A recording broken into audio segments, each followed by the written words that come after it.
sareng hangestreni bengi iki pirang-pirang. Selain namae dhewe sing ditunggu-tunggu mergo wis suwe ora sowan mrene. Bengi iki uga nunggu marang rawuh Mbak Elisa Urkarus Alaso. Oh ngono rada dadak nggone dawuh kelawan aku Mas Kanggo kula pengin warga mriku niku pengin ngrawuhi Mbak Elisa napa saged. Anggere nek duwite saged Pak aku ya ngono to. Oh ngono anggere enten duwit niku jalan. Wah Pak Purwanto nalika tindak ana gubuke dhewe kae heeh. Warga Ngawi utamane wonten ing Kendal niku pengin nyumurupi secara langsung Mbak Elisa Urkarus. Biasanya mung nonton liwat YouTube niku saged diarawuhke napa mboten nggih kula telpone riyin. Ya heeh. Dan delala Elisa ya iso saged Pak. Iya, iya. Iki wis kakon wis pareng lungguh nang pemanggungan. Wis gibah karo Bu Dwi Kurniawati. Muga suwe ora ketemu. Heeh, iya. Banyak sekali cerita-cerita yang dibabarkan kepada Bu Dwi Kurniawati wong kaya anake Elisa kuwi. Oh ngono. Ya. Ya ya diaturi Mbak Elisa supaya jumeneng ya nok untuk menyapa semua warga masyarakat yang ada di Karang Nongko Timur, Desa Ploso, Kecamatan Kendal Ngawi. Oh ngono ya. Yo digetke. Oh ya digetke. Ayo sa. Tangis sa. Nangis sajroning hatiku nalikane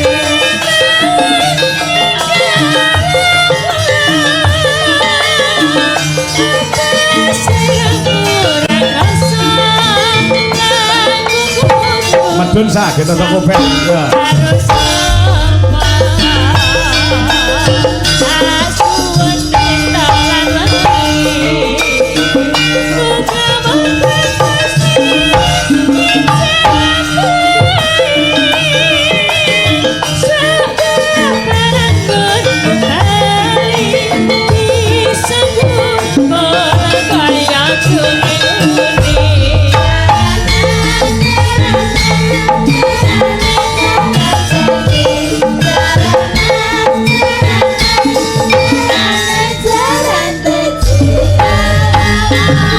Kendange Samboyo disiapke bro.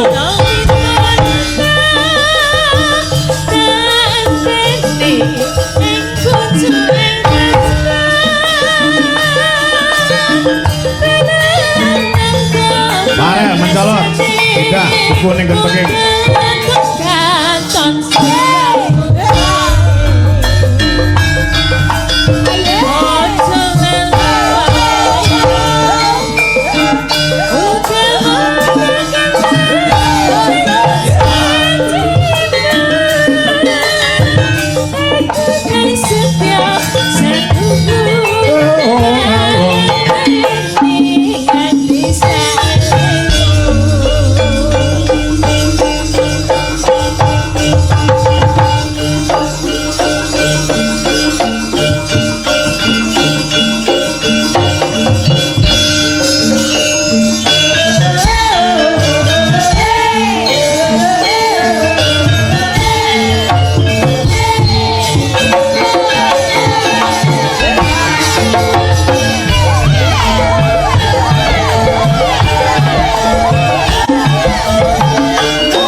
Bejo Laras Indonesia Channel.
Untuk mengendang tong dilarang untuk duduk, tetap berdiri. Tetap berdiri ya Mas.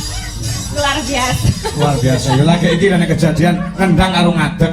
Mergo situasi dan kondisi panggungnya ora patek ombo sa. Gak masalah. Di Wejo Laras Indonesia bisa menyesuaikan situasi dan kondisi. Betul. Ya, Ren. Nyatane lokasi ini pancen yo iki ning dalane rada rupak. Gua yang menyesuaikan daripada duwe latar ombo ora gelem nanggap wayang. Nah, kuwi poine sing penting gelem nanggap wayang. Neng digelar ning endi papan ra masalah. Arep cupet, arep jembar. Ya kan? Jembar. Iya, bisa menyesuaikan. Wah, iki mbok segini aja sinden yo iso dikondisikan yo ngene iki gampang ra masalah, malah nambah rumaket. Rumaket. Iya, saya kelet. Kelet. Ya, kelet. Saya rumaket, saya kelet. Iya, saya rumaket, saya kelet gampang arep rasan-rasan penak. Iya. Supaya lebih nempel dan nempel lagi kaya dene temanten berdua. Pendane Mbak Ati so Mas Dwi Cahya. Mas Dwi Cahya kalian Mbak Ati. Nggih nderek dedongon, nderek seneng, nderek mangayu bagyo. Anggenipun saged bolo kromo menika nggih. Sekedap Bapak Ibu, anggenipun Elisa ngendika kados makaten ditampa kemawon nggih Pak Bu. Mergo Pak cangkeme pancen nggih ngoten niku. Oh iya. Nggih, saderenge nyuwun agunging samudera pangaksomi. Oh iya. Nyuwun pangapunten ingkang kathah Pak Bu, menika kula Elisa Orcarus Alaso menika menawi ngendika radi pletetot. Tapi saestu ati kula menika nek ndonga niku tulus ngaten nggih. Nggih sak wonten-wontene nggih dinggihi mawon nggih. Amin ngaten mugi-mugi. Bagaimanapun juga kamu bicara seperti itu, masyarakat tahu kok. Paham. Yang penting alun-alun. Alon-alon. Ya. Alon-alon. Kalau kecepeten biasa enggak modeng. Ya, enggak modeng. Ya, dados kula cobi ndongakaken kanthi trawoco alun-alun. Iya, alun-alun gitu. kula aturaken mugi-mugi temanten ke kalihipun nggih Mbak Ati Mas Dwi Cahyo pinaringan langgeng anggenipun bebrayan nggih langgeng dumugi puputing yuswa sak lami-laminya boten kados wau nggen talu wau namung dumugi kaken-kaken nenen-nenen ninen ora nenen nggih tadi ya itu salah ya sebenarnya salah ya Sa kalau mendoakan kepada temanten sampai kaken-kaken ninen itu salah ya salah karena kakek nenek itu justru kekuatan romantisme itu mulai kaken-kaken nenen itu kalau udah mulai lansia lanjut usia itu baru keromantisan tuh keluar kena dicontoh menjadi Pak Purwanto so Ibu Kamtini ya sepuh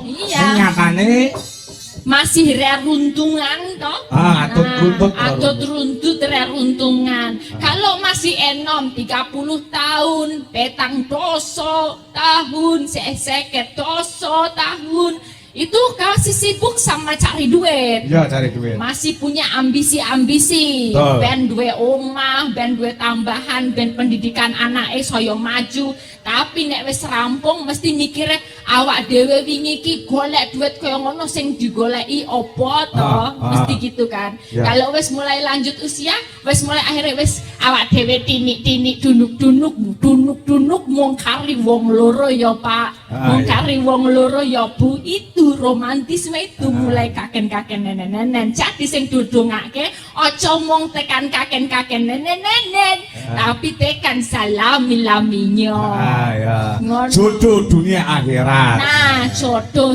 penting kan jodoh nih kalau bojo itu kan bisa dibolan baleni kan tapi jodoh cuman siji kan ya kamu biar ngomong bojo iso dibolan baleni ya nggak tahu kamu dalang itu mungkin bisa punya pengalaman atau punya cerita omong kamu rame ini lho Sa belum pernah bojo gitu cuman aku ngelihat orang ada kadang cari bojo itu entok tapi ora sido maksudnya dicerai gitu kan nah itu berarti kan dudu jodoh nih betul tapi kalau bojo itu beneran jodoh nih ya pisaan apa sing keri sing kepindo apa sing ketelu kuwi engko sing tekan puputing Yosua ya kuwi jodoh nih jodohnya berarti yang ketiga itu ya ramesti ya berarti ketemune jodoh kuwi sing angel nah menurut pengalaman Pak Kangko iya kenapa bagaimana kita bisa bertemu jodoh kita pertama jodoh kita opo seko moto opo seko opo gitu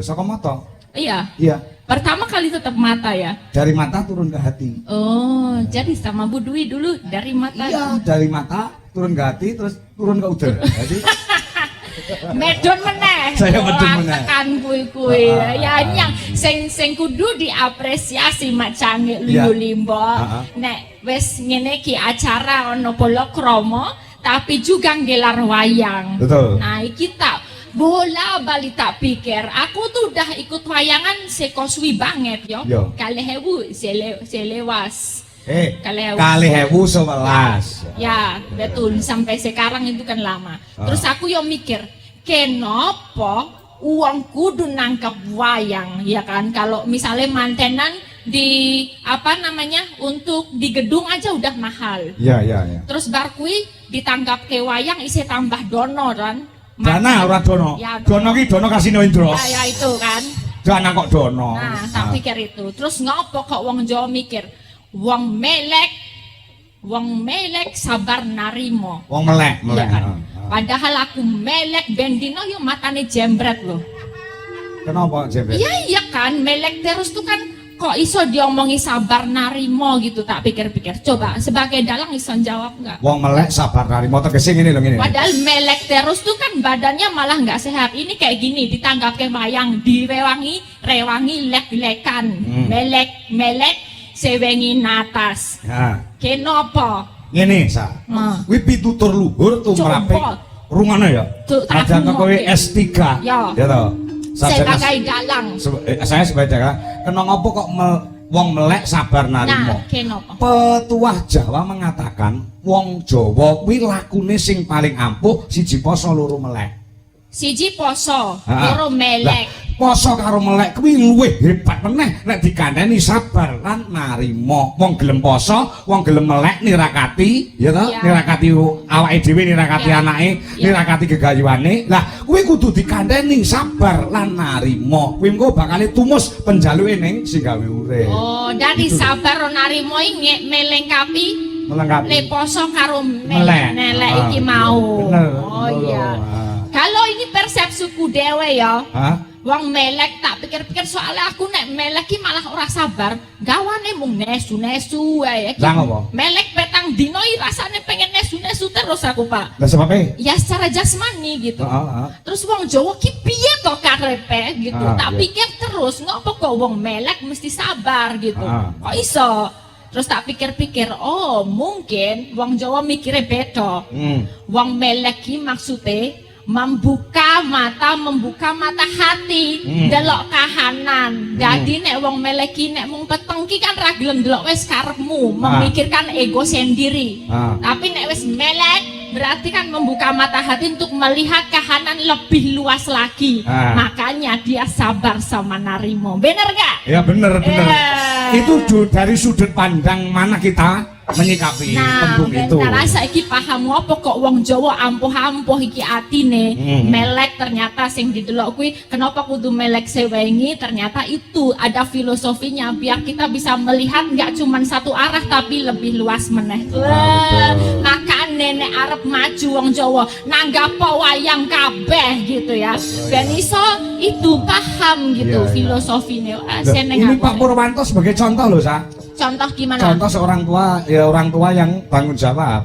Iya. Kemarin 2013. 13 itu ya, 10 sudah tahun nanggap- lebih Ah, ya. Sudah nanggap saya ke sini. Itu juga putranya. Putranya yang pertama. Je. Nah, yang kedua ini disamakan, ditangkapnya juga Pak saya. Kangko lagi. Ditambahi sama kamu. Matur sembah nuwun. Pokoknya sing didongake itu berkahnya. Iya. Kalau udah melakukan lakunya orang Jawa dengan lek-lekan kayak gini gelar budaya yang didapetin berkahnya dari yang maha kuasa sama alam. Oh gitu. Iya kan, kayak Iya. gitu kan sama wes seneng muga-muga Pak Purwanto pinaringan panjang yuswa. Amin. Menapa ingkang dados pangajeng ngajengipun saged kasempadan. Ah, kowe mau bingung rene. Baru pertama kali kamu ke sini?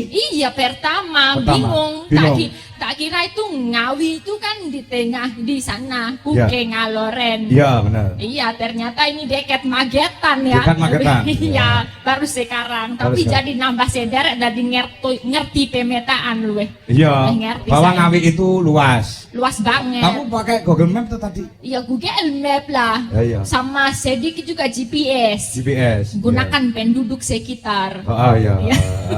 GPS digunakan penduduk sekitar takon. Bertanya. Ini wis cedak karo Panekan Magetan. Aku mbiyen Panekan. sering sebore daerah Oh kini. iya, tadi aku tanya juga sama Mas Doni, katanya Pak Kangko juga pernah meresmikan pasar dekat sini ya. Oh iya. Berarti wes kerep ya nih. Wis kerep. Iya iya. Wah, Jadi sesu- masyarakat sini tuh sudah tidak asing terhadap dalang Anom Tejo Kangko. Oh iya, wes bias berarti memang mencintai. Nek golek pasar itu kan gampang muncul toh, tapi kalau neresnani itu pasti dipanggil lagi. Iya, Yang iya. angel tuh dibuat dipanggil lagi iku. Oke. Tumane iku sing angel ya. Tumane gen tuman. Iya, wes matur nuwun, muga-muga tuman terus ya Ah, sama ya. Pak Dalang Anom. Masyarakat antusias untuk melihat pada Kangko. malam hari ini Sembah juga nuwun.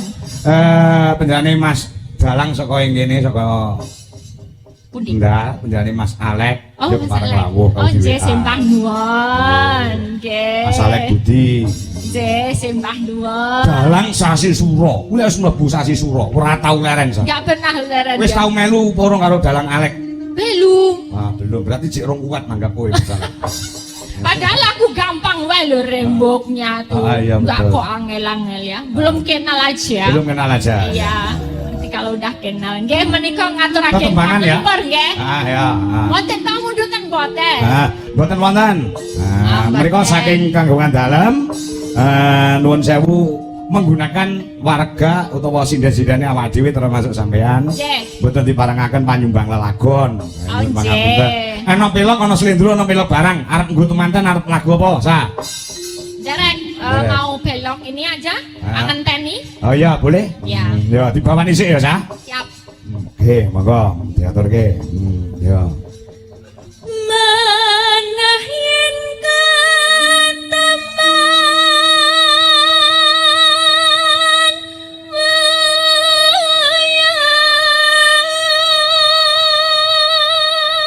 Nek ora kleru iki karyane almarhum Mbah Mantep Sudarsono nggih. ya leres tadi kayaknya cek ke sana ya. Oh iya. Acara Acara. tempatnya Pak Mantep kan. Ya tadi Iya. anu tetangganya Siang. punya hajat. Nah, ya. Yuk.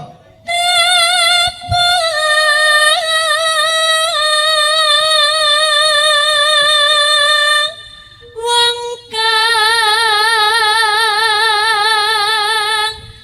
ayu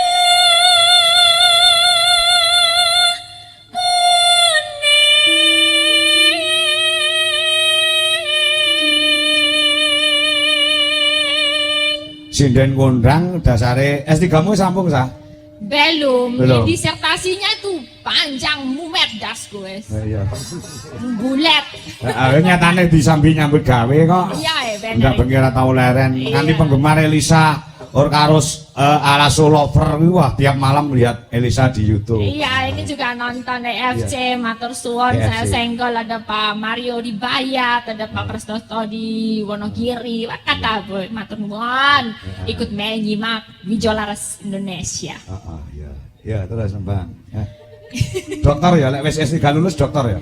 Ya amin, muga-muga lah. Ah. Nek disertasine rampung, nek Iya. ra rampung yo enggak sih dokter. Iya. Muga-muga rampung. Dokter Elisa Orkarus Alasu kuwi sing nanggep iso wedi lho, nanggep sinden dokter. Lah ngopo kok wedi? Wis titelmu lak wis dhuwur banget ta kuwi. Yo kan kalau nyinden nggak usah pakai titel.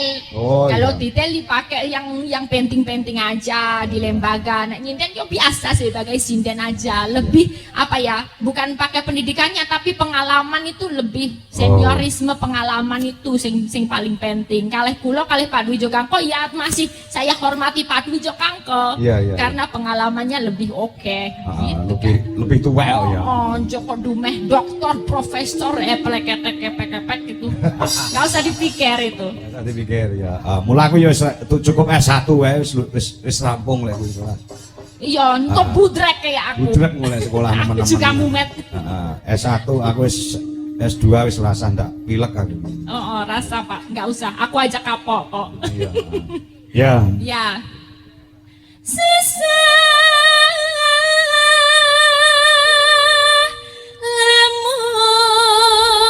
lamun den lalekno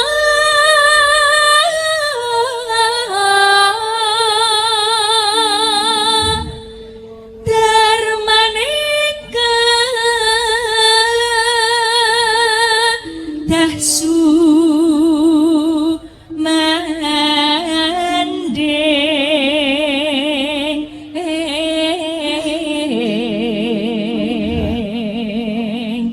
Terus senadyan hamong sedelo nambani tresnane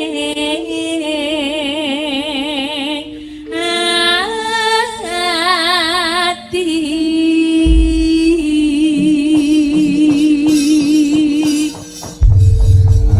luar biasa. Hangenteni karyane guru besare Dalang Kangko. Guyane almarhum Ki Mantep Sudarsono. Monggo. Lho dilanggan sik. Yuk. Aku ngenteni tekamu kaya ngenteni mudune janjiku tansah sumimpen srene kalbu kusuma babu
satu kali aja.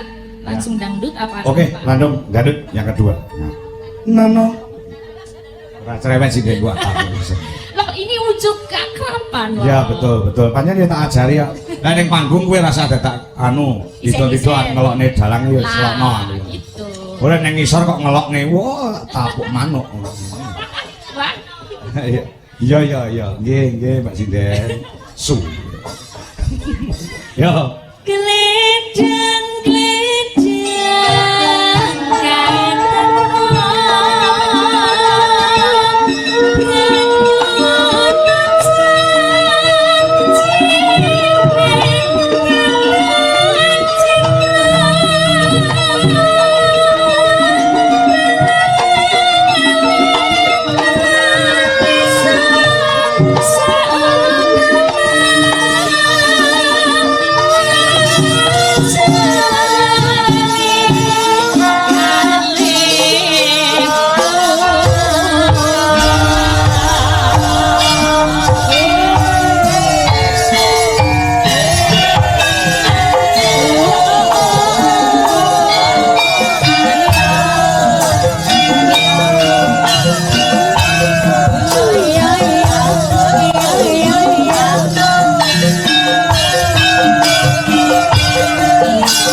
Boleh perhatian weh.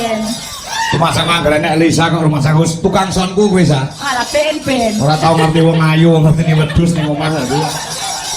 Oh, Mariden. Mariden jenenge. Mariden. Kuwi asline jenenge Bandi, Mariden ki mara tuane. Jenenge Bandi. Oh, gitu Bandi. Ngono ae. Bojone loro. Enggak. Pasti. Sing sandinggong lho, tukang sonku, tukang angkat-angkat. Kuwi jenenge Bandi ning celukane Maridin mergo mara tuane sing dhisik. Oh. Rupane ya kaya ngene delok, rupane kaya peceren. Delek gitu kok enggak wani nengok kok. Apa Bandi? Heeh. Wis kan muni tunggu tak kentung modaro kono. Ayo tampil Maridin ya. Ya, bojone loro. Ya. Arek apeh.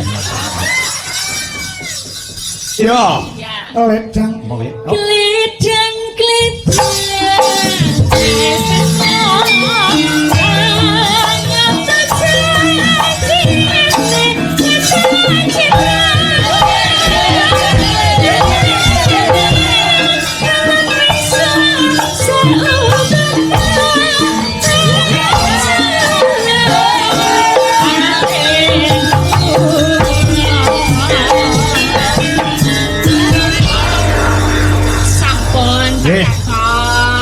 Mbak Lisa, kamu lah belum pernah kenal dan berbicara dengan Mas Alek Budi. Barang nah, iki pakurmatan nganggo beliaunya. Dek nggih. Jatuh lindak panggung ora ketang sak gebyaran. Aja lenggah wonten pundi Pak Alek? Ayo Pak Alek. Oh menika. Ayo, Mboten Mas Alek. napa-napa.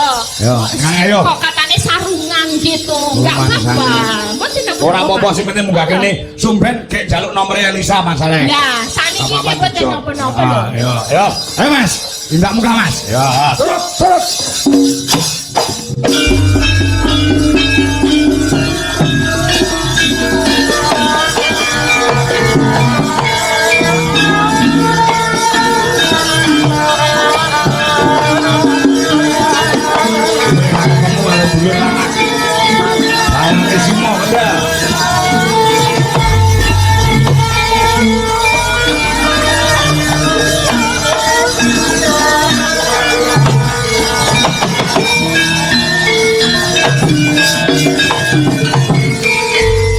Sarungan ra masalah pokoknya. Iya. Kangen-kangenan kok.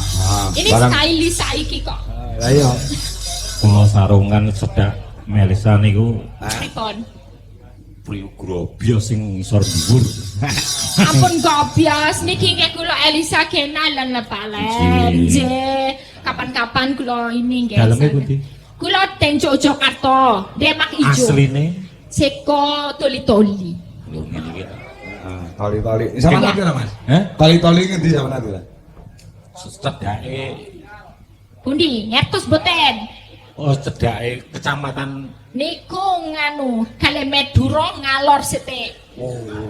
Nggih, ngalor lewat Segoro, munggah terus rodong etan, lawi munggah meneh, ngalor meneh lah niku. Toli-toli darah ngendi ta? Sulawesi Tengah. Oh, lah aduh. Sulawesi kok Mas. Sulawesi. Ah, Ya. Sulawesi. Ketoke toli-toli cedake Palu ya. Lah itu Kena indike masih malu. munggah. Ya. Ah, toli-toli. Toli-toli. Ya. Nggon aku ya ana toli-toli. Ngerti, Mas? Konten. Hah? Toli-toli ki nenek to. Enten telak isi mau mriku wonten toli-toli. Apa to toli-toli ki apa to? Apa to ya? Nggih Alek, matur suwun menika mengguyupi Nggih. Ijo Laras. Menika ugi ditenggani kali Sinten Mas? Mbah Lurah. Mbah Lurah Macanan- endi? Mbah Lurah. Macanan ingkang nate ninggali panjenengan. Macanan Jogoro. Jogo-rogolan. Oh, senes. Mbah Janapa? Sing ditimbali senes kula dalang cahya ku tadi niku. Nggih sing kentun sing riyen tak Sing jenengan. riyen, nggih. Nggih, wonten lapangan Oh nate lho Pak. Nggih. Oh, nate nggih alhamdulillah. Salam kagem Pak Lurah Macanan nggih Mas. Nggih, Pak Mbah Jarwo. Sinten malih Mas Alek sing keparang rawuh? Wah, kathah sanget menika seniman sedaya rawuh. Nggih. Nggih. Pripun kabare ajeng poso Kali. ngriki? Ajeng poso ngene seniman mriki kabare pripun? Alah. Sami tangisan. Tangisan iso. Pak Kangko masih ada Pokoknya ucapan niki lagi. enek dalang sing laris kok kula jan anu tak pewatune tenan. Kancane sepi kok laris dhewe. Pokoke nek enek kahanan kaya ngene lek kancane sepi kok laris dhewe, sok lek mati bakal dadi mercon. Dulur. Niki bapak kula ngrawuh. Sinten? Anu Pak Pelentung. Oh. Mas Lentong. Anak niku. Anake niku. Lah gede mriku kok. Oh iya. Lah ya turun boke kok, turun sampean yo cilik ngono kuwi, Mas. Malah janji teko omah niku ora napa-napa malah iya tak pengestoni Pak ngono niku. Ya apik ini seorang anak yang bajingan berasa kurang. Ning kula nderek bingung lho Mas Alek. Nggih. Mas Agung Plentong saiki wis payu wis laris. Nggih, astunipun. Jadi tegese luweh apa jenenge nyenengke ati Nggih. anak sing iso ngungkuli kelawan wong tuane. Nggih. Sampeyan ngono ki lek anake laris kok seneng to sampean. Mboten. Lho. Kok ora seneng anake laris kok? Lah pripun pasaran kula dinding kabeh. Masalahe nopo? Ah, jan niku nek oleh duit dipek dhewe pasarane Pak Jipuki. Oh, margane dijeloki ngono to? Nggih. Wah, lah keparat kowe goblok. Jing niku lak mayang to. Heeh. Jing niku mayang teng Jabo. Ah, nggih. Pasaran kula jane iki kan. Weh. Ah pripun kula niku ngek rega 30, mriku 20 kok. Wah, nek caraku santet mawon. Badan-badan. Mboten nggih. Nggih, syukur-syukur. Dadi cara wong nandur ki ngunduh masalah. Nggih. Nggih. Wah, nembang apa ura-ura napa? Walalah. Nggih pon minggang niku Wong iki wajibe seniman. nembang lho. Alah, wong suwanten elek. Lah Kan ditutup ning karo Elisa. Monggo. Jadi tutupnya karo Elisa Bowo apa ngono. Sedikit lah ya. Sedikit aja. Sedikit. Anjir. Kula kalih Mas Kangkol niku kelingan. Apa? Kemutan apa? Jaman nderek dang nganjuk niku Ngantari. ngantari. Ngantar. Ji. Wah, pentembung apik. Kalih kula. Iya. Ji. Panjenengan sik dalang. Dalem Yang dalang. Nabuh sama. nabuh. Dalang-dalang dikumpulkan itu nabui Nggih. bersama-sama. Demung karo aku mesti. Nak genduk niki pun nate melu kula. Iya. Bojoku to. Nggih. Malah Tahun piro, Mas? Tahun 2001 kalau ndak 2002 nggih. SD. Sik cilik niku. Nggih. Panjenengan umur berapa sekarang? Lagu napa? Tempangin apa? Anu mawon sing mboten nate medal. Nah, napa niku anting-anting dipawake. Ya. Maka. Maka. Aku bawa lah. Ji, dipawake nggih. Dipalarke nggih. Dung tang tak ya. Ya. Wujudipun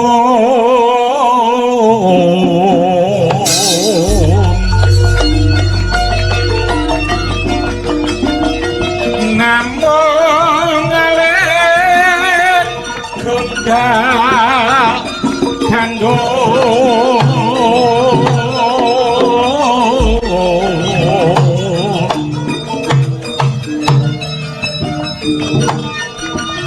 mapan ning panglingan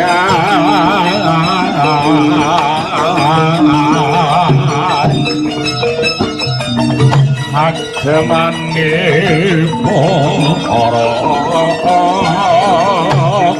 putri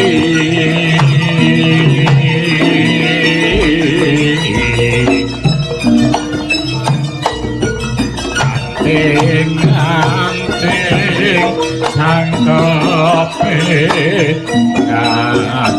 ibu sono.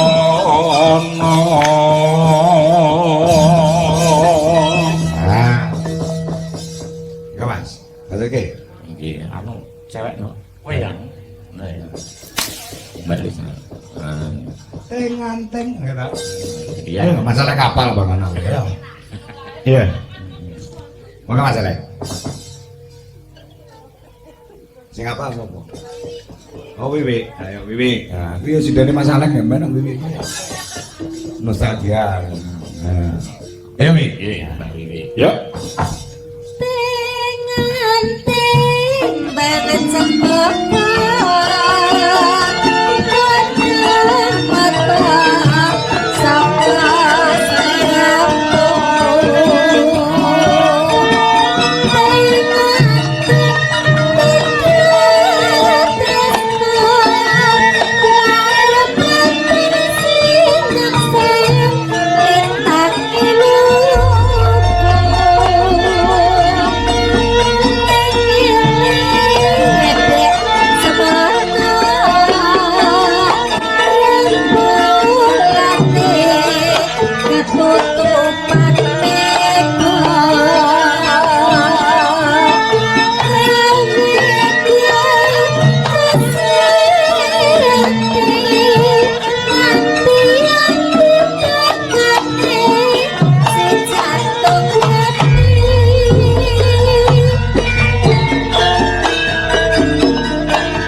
Apa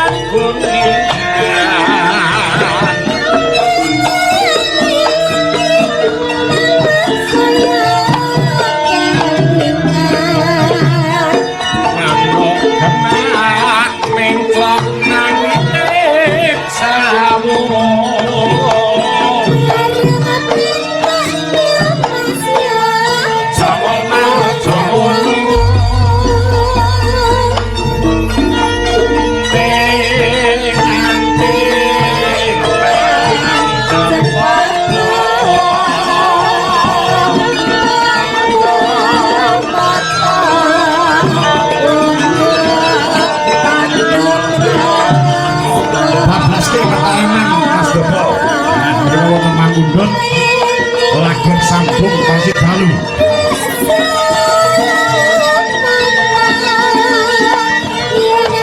Saking Pak Lanit. Ha.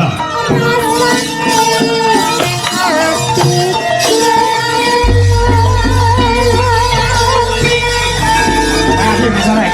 Siap. Ya. Anak wedok terima ayo semenang karo Mbak Elisa.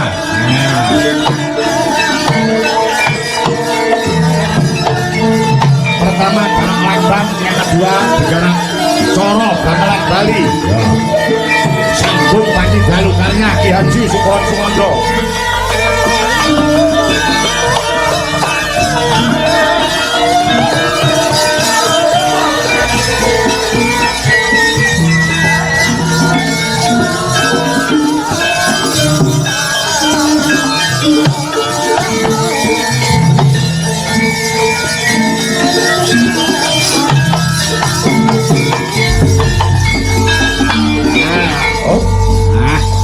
Ini baru beberapa kali saya ikut Dewi Coraras Indonesia. Iya, aku pas itu juga pas jadi bintang tamu. Jadi udah kedua ini ketemu Mbak Prima. Prima. Ya, Prima. Itu masih SMU.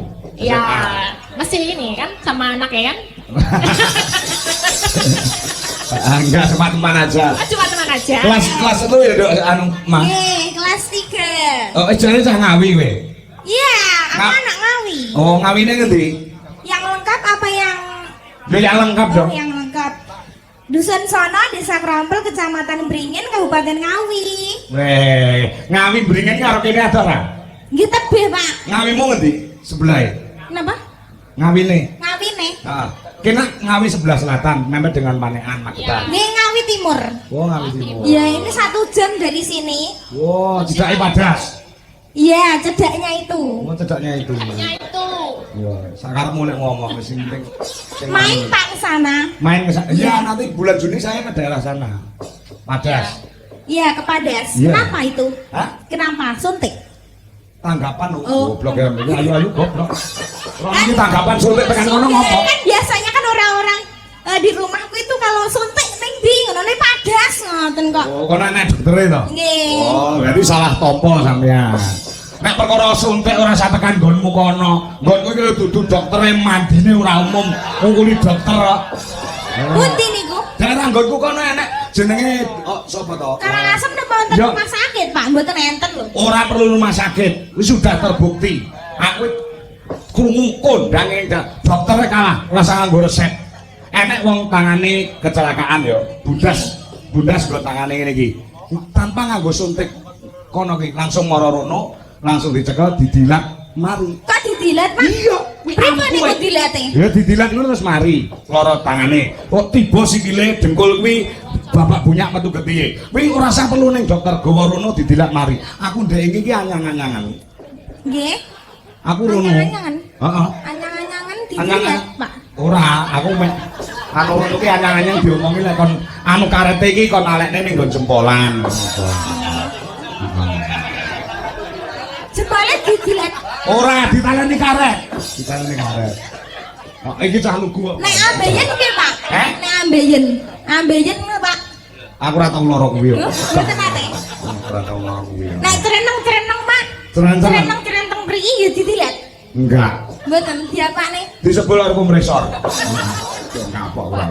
Kula tak jengben tak mriko, Pak. Kowe lara apa? Umpami nek tangane cereneng-cereneng napa pripun ngoten. Niku lho kok didilat niku dilate pripun ngoten lho. Sik wis stop tekan sini. Sesuk tak dudu igone. Iki cah. Cah lugu dia ya ngono. Cah lugu, cah utun. Lek cara kene lak utun nek ngarani cah lugu, cah wedok sing ora ngerti apa-apa. Iki bener-bener juga gak tahu. Kula dewa pun diunen ibuke. Donekne Bu. Lha kok sampe omong reno-reno ngoten niku. Ibuke sapa? Buke kula ngene iki nggih nderek kok. Ibumu melu lho. Oh, aja. Enten kula dewa di terke kalih bapak kalih ibu. Nggih matur suwun nggih, Pak. Bu. Bapakmu dalang kok? Mboten, Oh, yoga. mboten, Piro swara? mboten, Pak. Wah, kowe iso nyindir ibumu disindek. Mboten, Ibumu mesti penari lah sak ora-orane. mboten, Pak. Pegawai nggon pendidikan dan kebudayaan Ngawi. Mboten nggih. Lah, ibumu nyambut gawe apa? Nggih. Teng sawah ngoten niku. Lah kok kowe iso nyinden? Bapakmu dudu seni, mbokmu seni, dudu seni. Lah nggih, kula nggih ndek wau tanglet ngoten niku. Pakan karo bapakmu karo ibumu. Nggih, tanglet. Kok aku iso ngene to, Pak? Oh, Heeh. Terus bapakmu nyauri piye? nggih, terase yo paling anu awur-awur wong ngono kuwi. Oh, lingkungane ya awar mergo awar. Nggih. Ah, ya bener bapakmu bener. Kuwi nek gawe kowe kira-kira bapakmu ki duweni tirakat sing ampun lho. Pripun? Ya nek ketika nek wong wedok ketemu bojone kuwi meteng, kuwi ditirakati diposoni Senin Kemis, dileki. Lho kuwi jenenge dadi anak ya kaya kowe nyolong pethek. Ing antase kowe dudu anak seniman seniwati, nek kowe iso nyinden. Kuwi lho, kenek nggih contoh wong lanang-lanang sak mene kae iki ketika bojomu kuwi meteng tuwek, kuwi pasanono tirakatono. Lah ora bojone meteng tuweke tatetan malah wedokan. Sinten niku nggih enten tiange? Enten. Ya lagune anu ya iki. Lagune Sambung Waji Dalu. Nek aku ki tak tirak-tirak adika mambu ki yo payang. Oh. Anak yang cilik. Nek niku kula mentolo berakot to, Pak. Hah? Adik kan niku to, Pak. Hah? Kula jen tolong berakot niku. Hah? Adik apa jenderal? Kula Yo. diam. Diam aja ya. Kamu sekolah terus loh. Ki bariki lulus loh. Ya YTT aja, Pak, gitu loh maksudnya itu. YYT ki apa? YTTA. YTTA. Pak, ndak ngedong lho ngono kuwi jane. Aku Katanya tiktokers. Ya iya kata YTTA toh? YTTA. Apa kuwi? Ya. Yang toh? Aku wah aku wis lebu wong lawas lho lumayan. YTTA. Apa kuwi? Artinya apa? Yang Tahu-tahu aja. Oh, yang tahu-tahu aja. Ya. itu. Oh, alah. Oh, alah ngel. YTTA. Ya segentang anu kok nang isi dari sinden sing duwe titel. Nggih, amin Pak titel. Titel. Nah, titel sing apik. Tahu kan Tidel? Apa itu titel? Gelar itu loh. Gelar. Oh, gelar. Gelar. Gelar. Gelar itu gelar pertunjukan dudung. Katanya gelar layar. Dudung. Kok muridnya di SSN kayak Pak Kangko gitu loh. SSN. Sarjana, tahu nggak SSN apa? Apa SSN? Sarjana seni. Iya, tahu. Sekarang ngerti ora? Sarjana Karaoke. karaoke. Karawitan. Oh, karawitan. Ya saya ayo bukonono Sambung Waji Dalu. Mari Pak. Ya, sing gede karo bayane sing gede-gede ya. Sabare kula maksud sing gedhe niku. Sabare sing gede, gede tirakate. Ya. Sing gedhe Pak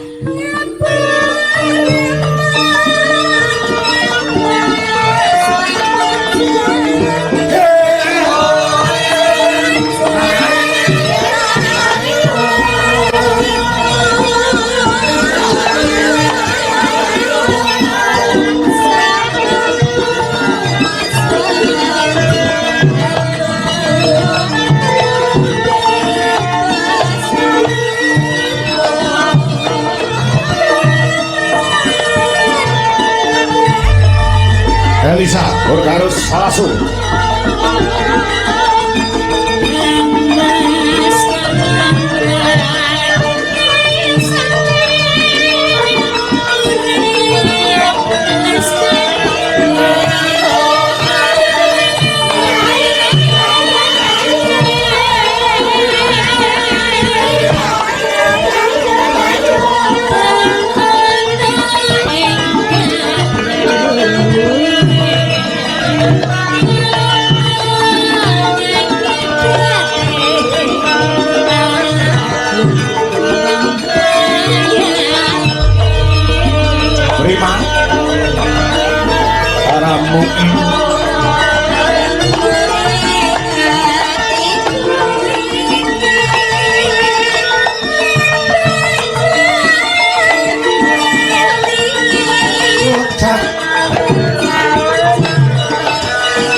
Baru pertama kali ya nembang anu ya, Pak.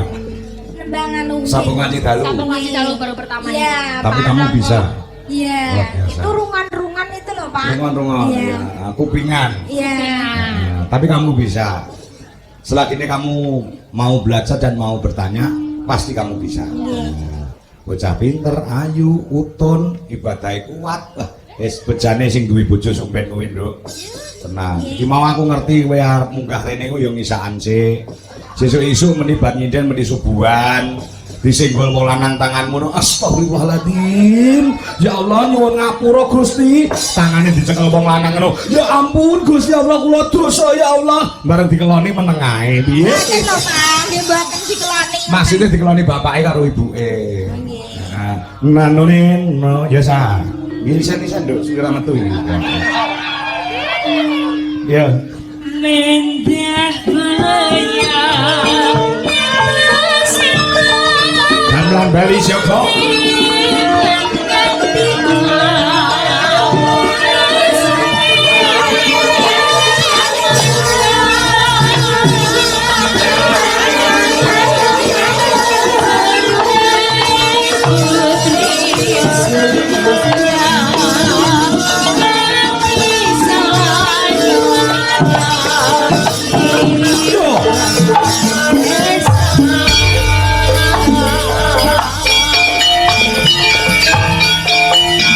Mas Joko kira kenceng Madiun. Monggo mari leresani. Salam ngagem bakil. Pangriman Purworejo. Semoga cepat sehat kembali.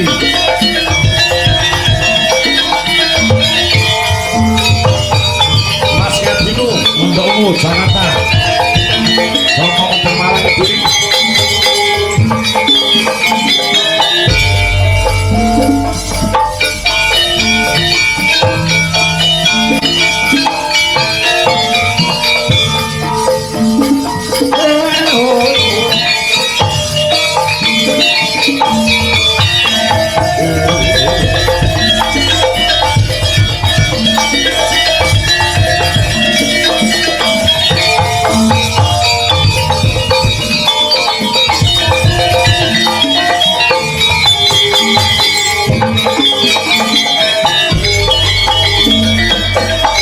Elisa DJ. sing gedhe banget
Elisa kene racik kok tampil meneh nggon gara-gara. Ya.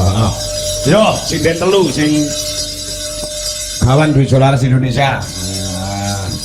Nggo Mbak Jombe bagian gara-gara.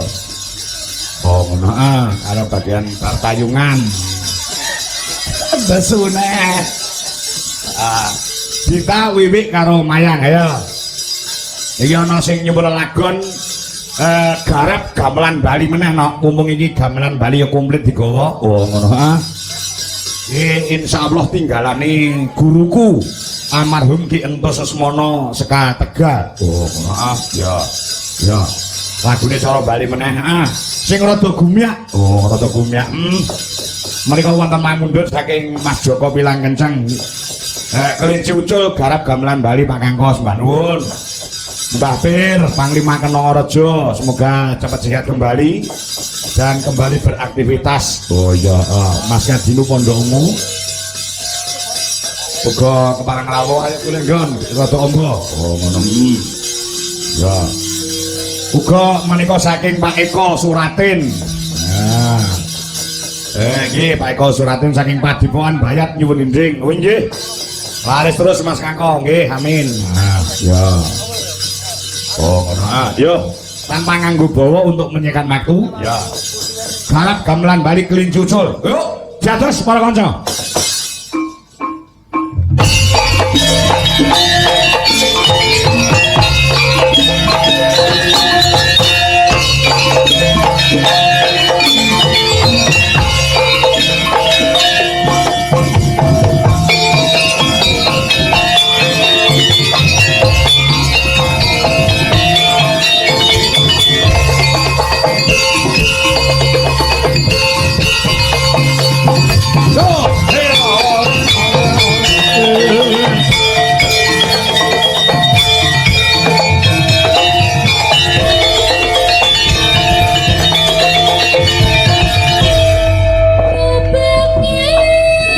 Sugeng rawuh lawan dengan Pak Lurah Jawa sampun keparing mirsani.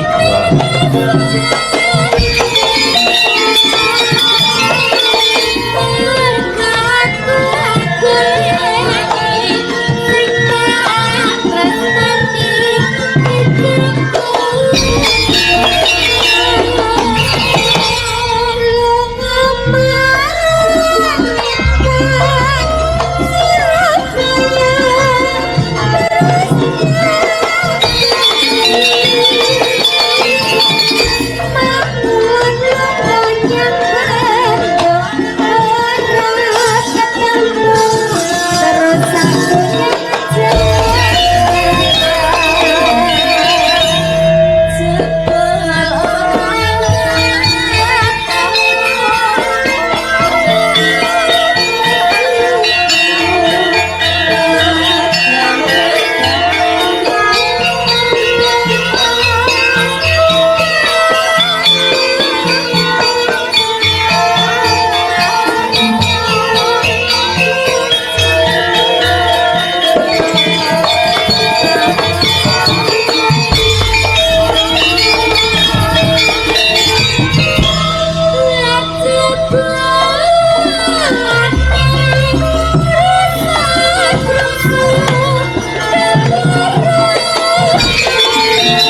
perkara seneng-seneng kok gojek meneh karo Mbak Elisa. Yo ngono. Ah, kalau sawangan mendung mentiung gawe payung, Ger. Ya.